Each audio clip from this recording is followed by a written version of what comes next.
നമസ്കാരം. Immunity കമ്പ്യൂട്ടിങ്ങിൻ്റെ Scribus പരമ്പരയിലെ 7ാമത് വീഡിയോയിലേക്ക് എല്ലാവർക്കും സ്വാഗതം. നമുക്കിന്ന് കുറച്ച് ലെയറും അതുപോലെ തന്നെ ടെക്സ്റ്റിൻ്റെ ചില സെറ്റിങ്സുകളും ലൂപ്പിംഗ് തുടങ്ങിയിട്ടുള്ള ബേസിക് സാധനങ്ങൾ നോക്കാം. അത് കഴിഞ്ഞ് നമുക്ക് ഇമേജിലേക്ക് കിടക്കേണ്ടതായിട്ടുണ്ട്. അത് നമുക്ക് അടുത്ത എപ്പിസോഡിൽ കാണാം. ഓക്കെ, അപ്പോൾ ആദ്യം തന്നെ ഞാനൊരു ട്രിപ്പോട് കൂടി തുടങ്ങാം. നമുക്കൊരു ലൈന് കർവൊക്കെ വരച്ചാൽ കർവിലൂടെ ഇങ്ങനെ ടെക്സ്റ്റ് എഴുതാമെന്ന് നോക്കാം. ആദ്യം നമുക്കാണെങ്കിൽ ഇഷ്ടമുള്ള ലൈൻസും കർവ്സും ഒക്കെ വരയ്ക്കാൻ പറ്റും. ഇപ്പോൾ അതിന് ഒരു വട്ടത്തിൽ ആർക്ക് വേണി വരയ്ക്കും, അല്ലെങ്കിൽ ഞാൻ ഒരു പെൻ ടൂൾ എടുത്തിട്ട് എനിക്ക് ഇഷ്ടമുള്ള രൂപത്തിൽ ഞാനൊരു പാത്ത് വരക്കാം.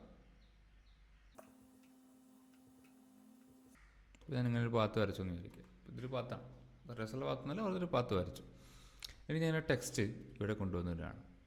ഓക്കെ, നമുക്ക് ടെസ്റ്റ് ചെയ്യണമെന്നുണ്ടെങ്കിൽ ഇപ്പോൾ മലയാളം ഇംഗ്ലീഷ് എന്തായിക്കോട്ടെ ടെസ്റ്റ് ചെയ്യണമെന്നുണ്ടെങ്കിൽ ഇവിടെ നമുക്ക് റൈറ്റ് ബട്ടൺ ക്ലിക്ക് ചെയ്ത് കഴിഞ്ഞാൽ കണ്ടൻറ്റിൽ പോയി കഴിഞ്ഞാൽ സാമ്പിൾ ടെക്സ്റ്റ് ക്ലിക്ക് ചെയ്താൽ മതി. ഇവിടെ മലയാളം ഇല്ല കേട്ടോ, നമുക്ക് ഇംഗ്ലീഷ് മാത്രമേ ഉള്ളൂ, കാരണം കുറച്ച് ഭാഷകളേ ഉള്ളൂ. അപ്പോൾ എത്ര പാരഗ്രാഫ് വേണമെന്നൊക്കെ ചോദിക്കും. ഞാനൊരു 2 പാരഗ്രാഫ് കൊടുത്തിട്ട് ഓക്കെ അടിച്ചു കഴിഞ്ഞാൽ അവിടെ നമുക്ക് റാൻഡം കണ്ടൻറ്റ് അവിടെ കിട്ടുന്നത് കാണാം. ഓക്കെ, അല്ല റാൻഡം കണ്ടൻറ്റ് ഇവിടെ കിട്ടും. അതിനുവേണ്ടി ആദ്യം നമ്മൾ ടെക്സ്റ്റ് ബോക്സ് സെലക്ട് ചെയ്യുക, ഷിഫ്റ്റ് ആക്കിക്കൊണ്ട് നമ്മൾ ഈ പാത്തും സെലക്ട് ചെയ്യുക. അതിനുശേഷം നമ്മൾ ഇവിടെ ഐറ്റം എന്നുള്ള ഓപ്ഷനിൽ പോയി കഴിഞ്ഞാൽ പാത്ത് ടൂൾസിൽ പോയിട്ട് അറ്റാച്ച് ടെക്സ്റ്റ് ടു പാത്ത് കൊടുത്തു കഴിഞ്ഞാൽ കണ്ടില്ലേ, അപ്പോൾ ആ പാത്തിലാണ് ഈ ടെക്സ്റ്റ് ഇങ്ങനെ വന്നത്.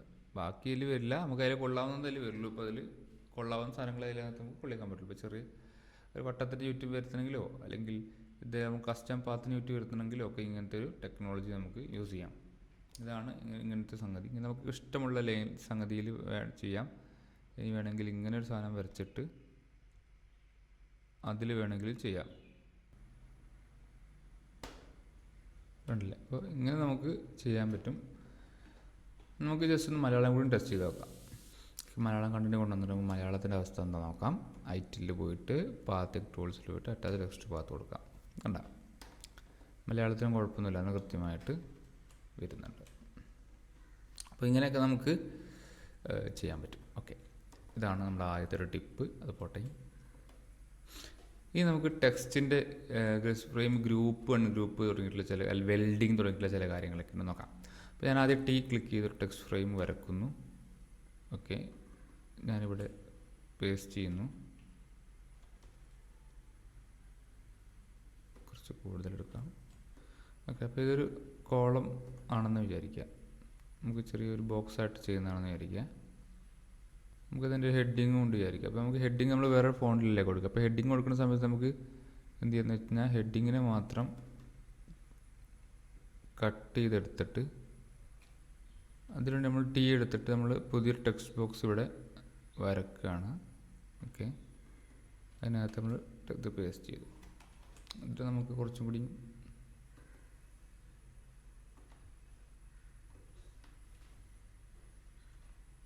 അപ്പം നമ്മളിൽ കൊള്ളിൽ ഇങ്ങനെ കാണിക്കുക. അപ്പോൾ നമുക്ക് എന്ത് ചെയ്താണെന്ന് വെച്ചാൽ ഇങ്ങനെ താഴ്ത്തി കൊടുത്താൽ നമുക്ക് അടുത്ത ലൈനിലേക്ക് അത് വന്ന് നിൽക്കും. അപ്പോൾ നമുക്കൊരു ഹെഡിങ്ങും ഇതുമായി. ഇനി ഇതിന് രണ്ടിനും കൂടി ഒരു ബോക്സിൽ എഴുതണമെന്നുണ്ടെങ്കിൽ നമ്മൾ നേരത്തെ പറഞ്ഞ പോലെ പുതിയൊരു ബോക്സ് ഇതിന് ചുറ്റും കൊണ്ടുവന്ന് വെച്ചിട്ട് ഇതിനിപ്പോൾ ഒരു കളർ വേണമെങ്കിൽ കൊടുക്കുക. അത് നമ്മൾ വിൻഡോയിൽ എന്തിലാണ് പോകേണ്ടത്, പ്രോപ്പർട്ടിയിലാണ് പോകേണ്ടത്. എന്നിട്ട് കളർ എടുത്തിട്ട് ഇതിനെ മിനിമൈസ് ചെയ്യാം. എന്നിട്ട് കളേഴ്സ് എടുത്തിട്ട് നമ്മളൊരു ബ്ലാക്ക് കൊടുക്കുന്നു.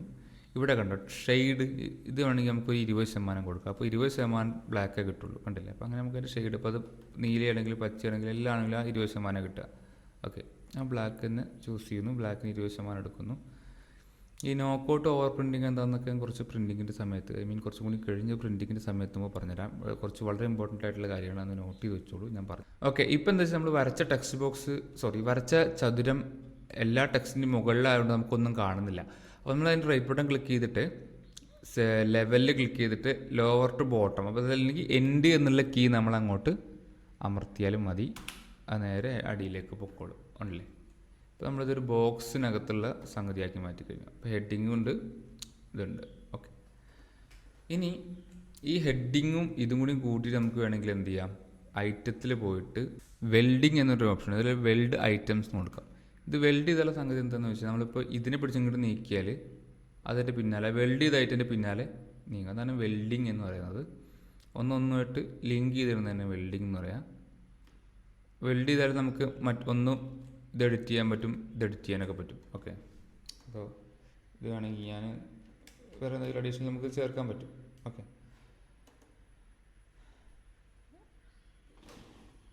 ഇനിയിപ്പോൾ ഇതും കൂടി വേണ്ടിയാണെങ്കിൽ ഇതിങ്ങ് സെലക്ട് ചെയ്യുക, ഷിഫ്റ്റ് ക്ലിക്ക് ചെയ്ത് സെലക്ട് ചെയ്യുക, വീണ്ടും ഐറ്റത്തിൽ പോയിട്ട് വെൽഡിങ്ങിൽ പോയിട്ട് വെൽഡ് ഐറ്റംസ് കൊടുത്താൽ ഇപ്പോൾ ചതുരം നീക്കുകയാണെങ്കിൽ എല്ലാം കൂടെ വരും. ഇതാണ് വെൽഡിങ് എന്ന് പറയുന്ന പരിപാടി. ഇനി ഗ്രൂപ്പിംഗ് എന്ന് പറഞ്ഞാൽ മറ്റൊരു പരിപാടി ഉണ്ട്, അതും സെയിം തന്നെയാണ് വെൽഡിങ്. പക്ഷേ ഗ്രൂപ്പ് ചെയ്താൽ നമുക്ക് ഇൻഡിവിജ്വൽ സാധനങ്ങൾ പിന്നെ എഡിറ്റ് ചെയ്യാൻ പറ്റില്ല. അതാണ് ഗ്രൂപ്പിങ്ങിൻ്റെ ഒരു പ്രത്യേകത. അപ്പോൾ ഞാൻ അത് അൺവെൽഡ് ചെയ്യണം, ഞാൻ സെലക്ട് ചെയ്യുന്നു. ഞാൻ സെലക്ട് ചെയ്ത് എഡിറ്റിൽ പോയിട്ട് ഐറ്റത്തിൽ പോയിട്ട് വെൽഡിങ് പോയിട്ട് അൺവെൽഡ് ഐറ്റംസ് കൊടുക്കുന്നു. ഇപ്പോൾ എല്ലാം അൺവെൽഡായി ഉണ്ടോ. അപ്പോൾ ഇതിനെ പിടിച്ച് നീക്കിയത് മാത്രമാണ് നീങ്ങുക. പക്ഷെ ഇത് രണ്ടും വെൽഡാണ്. അപ്പോൾ അതിനെ അൺവെൽഡ് ചെയ്യാൻ വേണ്ടി വീണ്ടും ഐറ്റത്തിൽ പോയിട്ട് അൺവെൽഡ് ചെയ്യണം. ഇപ്പോൾ എല്ലാവരും അൺവെൽഡ് ആയിട്ടുണ്ട്. ഓക്കെ, ഇനി ഗ്രൂപ്പിംഗ് എന്ന് വെച്ച് കഴിഞ്ഞാൽ നമുക്ക് ഇതെല്ലാം കൂടി സെലക്ട് ചെയ്തിട്ട് കൺട്രോൾ എ അടിച്ച് നമുക്ക് ഇത് മൊത്തം സെലക്ട് ചെയ്യാം. അപ്പോൾ ഇവിടെ പുറത്ത് ക്ലിക്ക് ചെയ്ത് കൺട്രോൾ എ അടിച്ചാൽ അതിലുള്ള എല്ലാം സെലക്ട് ആവും. ഇനി അതല്ല, ഇപ്പോൾ ഇവിടെ വേറെ ടെക്സ്റ്റ് ബോക്സ് ഉണ്ടെന്ന് വിചാരിക്കുക, വേറെ ടെക്സ്റ്റ് ബോക്സും അതിൽ കണ്ടൻറ്റും ഉണ്ടെന്ന് വിചാരിക്കുക. അപ്പോൾ എനിക്ക് കൺട്രോൾ അടിച്ച് ഇതും കൂടി സെലക്ട് ആവും. അപ്പോൾ ഇത് വേണ്ടെങ്കിൽ, അപ്പോൾ എനിക്ക് ഇത് മാത്രം സെലക്ട് ചെയ്യണമെന്നുണ്ടെങ്കിൽ ഇതിൻ്റെ പരിസരത്തായി വന്ന് ഷിഫ്റ്റ് അമർത്തി പിടിച്ച് ലെഫ്റ്റ് മൗസ് ക്ലിക്ക് ചെയ്ത് പിടിച്ചിട്ട് ഇങ്ങനെ ഡ്രാഗ് ചെയ്തിട്ട് അവിടെ എത്തിക്കഴിഞ്ഞാൽ ആ ഭാഗം മാത്രം സെലക്ട് ആവും. ഇനി എനിക്ക് എഡിറ്റിൽ പോയിട്ട് ഐറ്റത്തിൽ പോയിട്ട് ഗ്രൂപ്പിങ്ങിലോട്ട് ഗ്രൂപ്പ് കൊടുക്കുക, അല്ലെങ്കിൽ കൺട്രോൾ ജി ക്ലിക്ക് ചെയ്താലും മതി. ഇപ്പോൾ ഇത് മൊത്തം ഒരു ഗ്രൂപ്പായി. പിന്നെ അതിനെ എവിടെ നീക്കിയാലും ഇപ്പോൾ ഇതൊരു ഗ്രൂപ്പായി. പക്ഷേ ഇത് പെട്ടില്ല, 2 മാത്രമേ പെട്ടുള്ളൂ. അപ്പോൾ അതുകൊണ്ട് നമ്മൾ എന്ത് ചെയ്യണം, അതിനെയും കൂടിയും പെടുത്തണം. അപ്പോൾ ഷിഫ്റ്റ് പ്രസ് ചെയ്തിട്ട് അതും കൂടി സെലക്ട് ചെയ്തിട്ട് വേണം കൺട്രോൾ ജി കൊടുത്ത് ഗ്രൂപ്പ് ചെയ്യാൻ. ഇപ്പോൾ എല്ലാവരും ഗ്രൂപ്പായി വേണല്ലേ. ഗ്രൂപ്പാക്കി ഇങ്ങനെ ഉണ്ട്. പക്ഷേ ഗ്രൂപ്പാക്കി കഴിഞ്ഞാൽ നമുക്ക് ഇത് മാത്രമായിട്ട് നമുക്ക് എഡിറ്റ് ചെയ്യാൻ പറ്റില്ല. അപ്പോൾ അത് വേറൊരു ഷേപ്പായിട്ട് ഓൾറെഡി മാറി. പിന്നെ ആ ഷേപ്പിന് നമുക്ക് അഡ്ജസ്റ്റ് ചെയ്യാവുന്ന ഓപ്ഷനൊക്കെയാണ് വരിക. ആ ഷേപ്പ് എന്താണെന്നുള്ളതൊക്കെ നമ്മൾ അടുത്ത ഇമേജിൻ്റെയൊക്കെ കാര്യം വരുന്ന സമയത്ത് നമ്മൾ മനസ്സിലാക്കുന്നുണ്ട്. അപ്പോൾ നമുക്ക് നോക്കാം അല്ലേ. ഇപ്പോൾ ഇത് ഇമേജ് പോലെയാണ് ടെക്സ്റ്റ് വർക്ക് ചെയ്യുന്നത്. ഗ്രൂപ്പും വെൽഡും വ്യത്യാസം പ്രധാനമായിട്ടും അതാണ്. ഓക്കെ, അത് നമുക്ക് പിന്നീട് ചർച്ച ചെയ്യാം. കുറച്ച് പ്രധാനപ്പെട്ട വിഷയമാണ്, നമുക്ക് പിന്നീട് നമുക്ക് നോക്കാം. അപ്പോൾ ഗ്രൂപ്പും വെൽഡും തമ്മിൽ വ്യത്യാസം ഇത്രയേ ഉള്ളൂ. ഗ്രൂപ്പ് എന്ന് പറയുമ്പോൾ നമുക്ക് പിന്നീട് അത് എഡിറ്റ് ചെയ്യാൻ പറ്റില്ല. അൺഗ്രൂപ്പ് ചെയ്താൽ മാത്രമേ ടെക്സ്റ്റ് എഡിറ്റ് ചെയ്യാൻ പറ്റുള്ളൂ. ഷിഫ്റ്റ് കൺട്രോൾ ജി അടിച്ച് അൺഗ്രൂപ്പ് ചെയ്യാൻ പറ്റും. കണ്ടോ, അപ്പോൾ തിരിച്ച് നമുക്ക് അങ്ങനെ തന്നെ കിട്ടും. അപ്പോൾ ഇതാണ് ഗ്രൂപ്പും അൺഗ്രൂപ്പും തമ്മിലുള്ള സംഗതി. അതുപോലെ ഗ്രൂപ്പ് അൺഗ്രൂപ്പ് വെൽഡ് തുടങ്ങിയ കാര്യങ്ങൾ മനസ്സിലായെന്ന് വിചാരിക്കുന്നു. കൺട്രോൾ സെറ്റ് അടിച്ച് നമുക്ക് തിരിച്ചു കൊണ്ടുവരാൻ പറ്റും. എത്ര കൺട്രോൾ, ഇപ്പോൾ പേജ് മേക്കറിലാണെങ്കിൽ ഒരൊറ്റ കൺട്രോൾ സെറ്റേ കിട്ടുള്ളൂ. ഇതിലാണെങ്കിൽ ചറവറ കൺട്രോൾ സെറ്റ് നമുക്ക് കിട്ടും. ഇനി നമുക്ക് ലെയേഴ്സ് നോക്കാം. ഇതിനകത്ത് നമുക്ക് മൾട്ടിപ്പിൾ ലെയറിൽ വർക്ക് ചെയ്യാം. ഇപ്പോൾ ഞാൻ ഈ സാധനം ഡിലീറ്റ് ചെയ്യുന്നു. എന്നിട്ട് ഇവിടെ വിൻഡോയിൽ പോയിട്ട് ഇവിടെ വന്നിട്ട് ലെയേഴ്സ് F6 എന്നുള്ളത് ക്ലിക്ക് ചെയ്യുന്നു. ഇവിടെ വന്നാൽ ഇപ്പോൾ ഓൾറെഡി ബാക്ക്ഗ്രൗണ്ടിൽ നിന്ന് ലെയർ കാണുന്നുണ്ട്, ബ്ലാക്ക് നിറം കൊടുത്തിട്ടുണ്ട്. ഇവിടെ നോക്കി കഴിഞ്ഞാൽ കണ്ടോ, ഇവിടെ നോക്കിയാൽ ബാക്ക്ഗ്രൗണ്ട് നിങ്ങൾക്ക് കാണുന്നുണ്ട്, ഒരു ബ്ലാക്ക് കളറോടെ ഇൻഡിക്കേറ്റ് ചെയ്ത് കാണുന്നുണ്ട് അല്ലേ, പേജ് നമ്പറിൻ്റെ അപ്പുറത്ത്. അപ്പോൾ അത് നോക്കുകയാണെന്നുണ്ടെങ്കിൽ ഇവിടെ ക്ലിക്ക് ചെയ്താൽ നിങ്ങൾക്ക് വേറെ സാധനം ഉണ്ടെങ്കിൽ സെലക്ട് ചെയ്യാൻ പറ്റും. ഇപ്പോൾ ഒരു ബാക്ക്ഗ്രൗണ്ട് മാത്രമേ ഉള്ളൂ. നിങ്ങൾക്ക് പുതിയൊരു ലെയർ ആഡ് ചെയ്യണമെന്നുണ്ടെങ്കിൽ ഇവിടെ പ്ലസ് അമർത്തുക. അപ്പോൾ അത് റെഡ് കളർ ഇൻഡിക്കേഷൻ വന്നു. ഇവിടെ നോക്കുകയാണെങ്കിൽ ഒരു കണ്ണിൻ്റെ ചിത്രം കാണുന്നുണ്ട്. ഈ ചിത്രം കാണുന്നത് ഇത് ഓൺ ആക്കണോ ഓഫ് ആക്കണോ എന്നുള്ളതാണ്. അത് പിന്നെ ലോക്ക് ആക്കണോ വേണ്ടയോ എന്നുള്ള ഓപ്ഷനാണ്. ഇതിൽ ചെക്ക് ചെയ്താൽ അതിൽ പ്രിൻറ്റിൽ വരില്ല, പ്രിൻറ്റിൽ വരാതെ നിൽക്കുന്ന സാധനം ഉണ്ടാവും. അങ്ങനെ കുറേ ഓപ്ഷൻസ് ഉണ്ട്. ലോക്ക് ചെയ്യണോ വേണ്ട, ലോക്കിങ്ങും കൂടി ഉണ്ട്. ആ ലോക്കിങ് കൂടി ഞാൻ കൂടുതൽ പറഞ്ഞു പോകാം. അത് പറഞ്ഞിട്ട് ലെയറിലേക്ക് വരാം. ഇപ്പോൾ ഇത് എനിക്ക് സെലക്ട് ചെയ്താൽ കിട്ടില്ല. കാരണം എന്താണെന്ന് വെച്ച് കഴിഞ്ഞാൽ ഓൾറെഡി ഞാനിവിടെ ലെയർ ഉണ്ടാക്കി കഴിഞ്ഞു. ഇപ്പം നമ്മൾ ആക്റ്റീവ് ആയിരിക്കുന്നത് ന്യൂ ലെയർ, ചോപ്പ് ലെയറിലാണ് നമ്മളിപ്പോൾ ആക്റ്റീവ് ആയിരിക്കുന്നത്.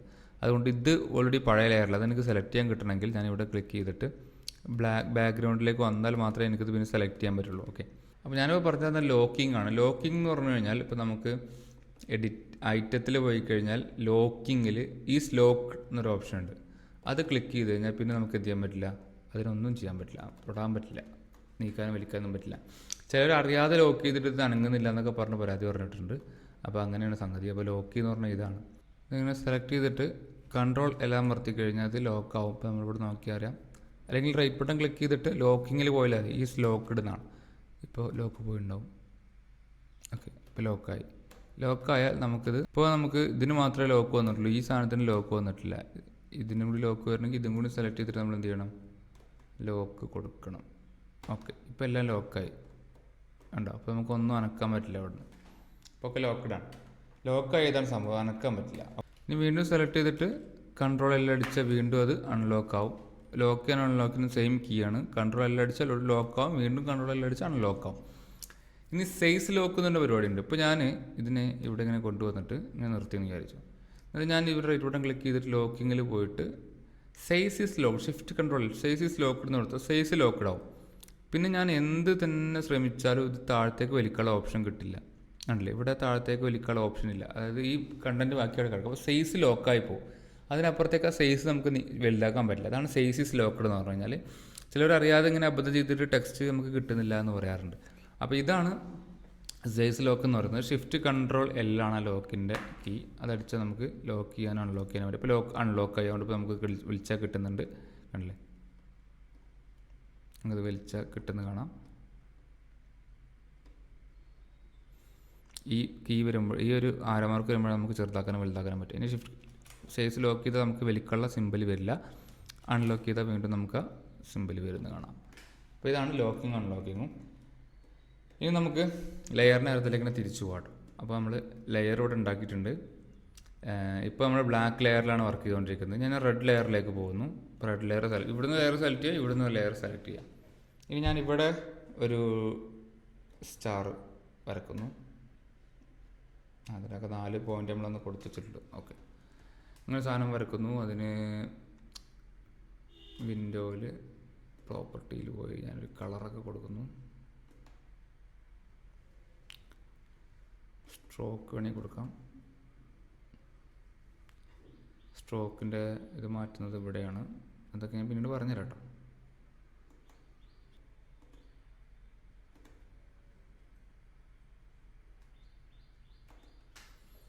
ഇപ്പോൾ ഞാനിങ്ങനെ ഒരു ബോക്സ് ഇവിടെ വരച്ചിട്ടു.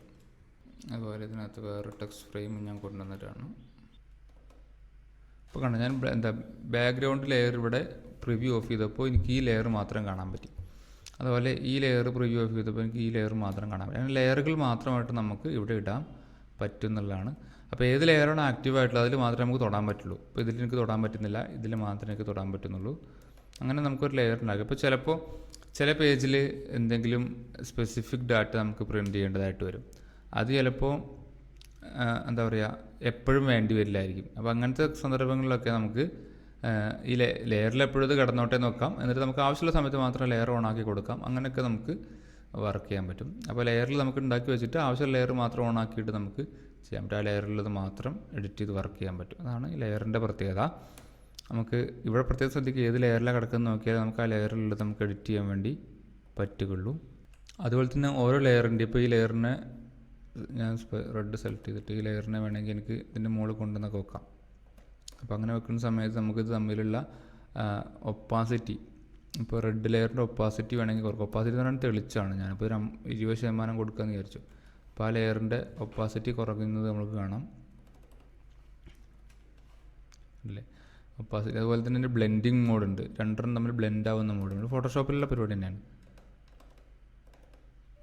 100 കൊടുക്കുന്നു. ഇത് ബ്ലെൻഡിങ് മോഡ് വേണമെങ്കിൽ എനിക്ക് ഡാർക്കൻ ആകുമ്പോൾ രണ്ടും തമ്മിൽ മിക്സ് ആയിട്ട് വരും. പിന്നെ ലൈറ്റൻ ഉണ്ട്. അപ്പോൾ ആ അവിടെ മാത്രം കളർ മാറിയത് നിങ്ങൾ കണ്ടു. മൾട്ടിപ്ലൈ കൊടുക്കാം, സ്ക്രീൻ ഓവർലേ, അങ്ങനെ പല ഓപ്ഷനിലും നമുക്ക് ഈ ലെയറുകൾ തമ്മിൽ ബ്ലെൻഡ് ചെയ്യാനുള്ള ഓപ്ഷൻ ഇതിനകത്തുണ്ട്. അപ്പോൾ ഇങ്ങനെ കുറേ ഓപ്ഷൻ ഉണ്ട് ഇതിനകത്ത്. ഓക്കെ, അപ്പോൾ ഇതാണ് ലെയറിൻ്റെ പരിപാടി എന്ന് പറഞ്ഞു കഴിഞ്ഞാൽ നമുക്ക് ലെയറിന് മാത്രമായിട്ട് എഡിറ്റ് ചെയ്യാൻ പറ്റും. ഇപ്പോൾ ലെയർ മാത്രമാണ് നമ്മൾ എഡിറ്റ് ചെയ്യുന്നത്. ഓക്കെ, ഇതാണ് ലെയേഴ്സ് എന്ന് പറയുന്ന പരിപാടി. ഇനി മറ്റൊന്ന് അലൈൻ ആൻഡ് ഡിസ്ട്രിബ്യൂട്ട് എന്നൊരു ഓപ്ഷനാണ്.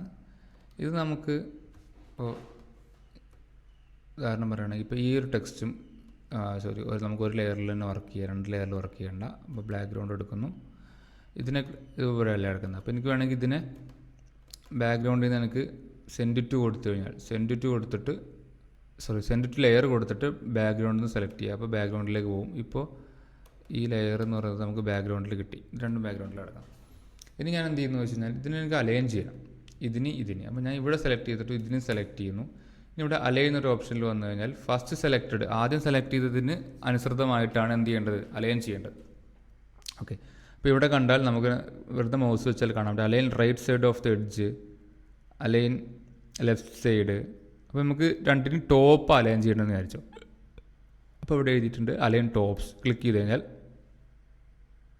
Some objects are locked, unlock all, എല്ലാം ലോക്ക് ചെയ്തുകൊണ്ടാണ്. അപ്പോൾ അൺലോക്ക് ചെയ്തിട്ടുണ്ട്. അപ്പോൾ രണ്ടും ഒരേ ലെവലിൽ വന്ന് നിങ്ങൾ കണ്ടു. ഇതാണ് അലൈൻ ടോപ്പ് എന്ന് പറയുന്നത്. ഇനി നമുക്ക് വേറൊരു ഓപ്ഷൻ ഉള്ളൂ. അപ്പോൾ ഇത് വീണ്ടും സെലക്ട് ചെയ്യുന്നു, ഇത് സെലക്ട് ചെയ്യുന്നു. ഇനി ഇവിടെ നമുക്ക് അലൈൻ ബോട്ടംസ് എന്നൊരു ഓപ്ഷൻ ഉണ്ട്. അത് ക്ലിക്ക് ചെയ്താൽ കണ്ടില്ലേ, ബോട്ടം ഒരുമിച്ച് വന്ന് നിൽക്കുന്നത് കണ്ടു. അല്ലെങ്കിൽ ഇവിടെ ഇങ്ങനെ align top of items of bottom of anchor എന്നൊരു ഓപ്ഷൻ ഉണ്ട്. അപ്പോൾ ഈ ബോട്ടം ആങ്കറിൽ ഇവിടെ ഇങ്ങനെ ഈ ബോട്ടത്തിൽ അടുത്തതിൻ്റെ ഒന്നിൻ്റെ ബോട്ടത്തിൽ അടുത്തതിൻ്റെ ടോപ്പ് സ്റ്റാർട്ട് ചെയ്യുന്ന രീതിയിൽ അങ്ങനെ പല പല ഓപ്ഷൻസാണുള്ളത്. കണ്ടോ, അങ്ങനെ പല രീതിയിൽ നമുക്കിതിനെ അലൈൻ ചെയ്ത് വെക്കാൻ പറ്റും. അത് നമ്മുടെ ഇഷ്ടത്തിനനുസരിച്ച് എങ്ങനെയാണ് അലൈൻ ചെയ്യേണ്ടത് വെച്ചാൽ അതുപോലെ നമുക്ക് അലൈൻ ചെയ്ത് വെക്കാൻ പറ്റും. നമുക്ക് ബേസിക്കലി ആവശ്യം വരെ ടോപ്പും അതുപോലെ തന്നെ ബോട്ടം ഒക്കെ നമുക്ക് എപ്പോഴും ആവശ്യം വരാറ്. ഓക്കെ, ഞാൻ 2 ബോക്സ് വരച്ചിട്ടുണ്ട്. ഈ 2 ബോക്സ് ഞാനൊന്ന് അലൈൻ ആൻഡ് ഡിസ്ട്രിബ്യൂട്ട് കൊടുക്കുകയാണ്.